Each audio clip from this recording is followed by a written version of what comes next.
पूर्वी लद्दाख में करीब 1 महीने से सीमा पर जारी गतिरोध के समाधान के लिए भारत और चीनी सेना के बीच शनिवार को लेफ्टिनेंट जनरल स्तरीय बातचीत हुई। आधिकारिक सूत्रों ने यह खबर दी है।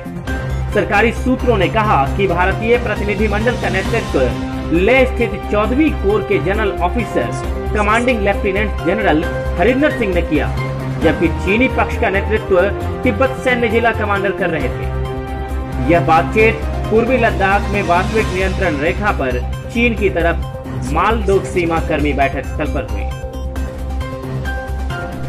जानकारी के मुताबिक 5.5 घंटे चली इस बैठक में भारत ने स्पष्ट कर दिया है कि सीमा पर अप्रैल 2020 से पहले वाली स्थिति बहाल होनी चाहिए।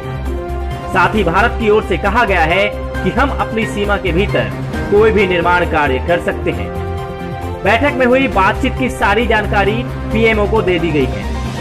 बातचीत के बारे में कोई खास विवरण दिए बिना भारतीय सेना के एक प्रवक्ता ने कहा, भारत और चीन के अधिकारी भारत चीन सीमावर्ती इलाकों में बने वर्तमान हालात के मद्देनजर स्थापित सैन्य एवं राजनयिक माध्यमों के जरिए एक दूसरे के लगातार संपर्क में बने हुए हैं। सूत्रों ने कहा, दोनों सेनाओं में स्थानीय कमांडरों के स्तर पर 12 दौर की बातचीत तथा मेजर जनरल रैंक के अधिकारियों के बीच 3 दौर की बातचीत के बाद कोई ठोस नतीजा नहीं निकलने पर शनिवार को लेफ्टिनेंट जनरल स्तर पर बातचीत हुई।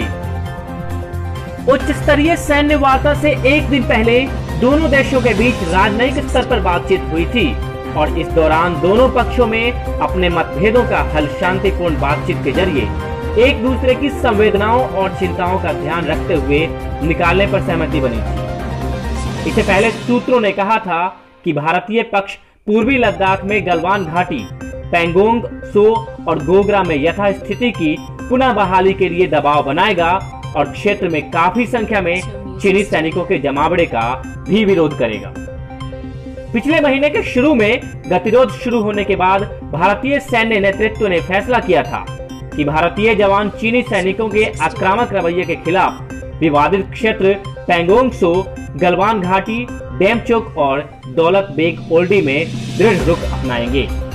माना जा रहा है कि चीनी सेना ने पैंगोंग सो और गलवान घाटी में करीब 5000 सैनिकों की तैनाती की है और इसके अलावा वह धीरे धीरे वहां अपने अस्थायी ढांचों और हथियारों को भी बढ़ा रहा है। सूत्रों ने कहा कि उपग्रह से ली गई तस्वीरों में नजर आ रहा है कि चीन ने वास्तविक नियंत्रण रेखा के अपनी तरफ के क्षेत्र में सैन्य आधारभूत ढांचे में महत्वपूर्ण रूप से इजाफा किया है, जिसमें पैंगोंग सो इलाके से 180 किलोमीटर दूर सैन्य हवाई अड्डे का उन्नयन भी शामिल है। उन्होंने कहा कि चीनी सेना एलएसी के निकट अपने पीछे के सैन्य अड्डों पर रणनीतिक रूप से जरूरी चीजों का भंडारण कर रही है, जिनमें तोप, युद्धक वाहनों और भारी सैन्य उपकरणों आदि को वहां पहुंचाना शामिल है।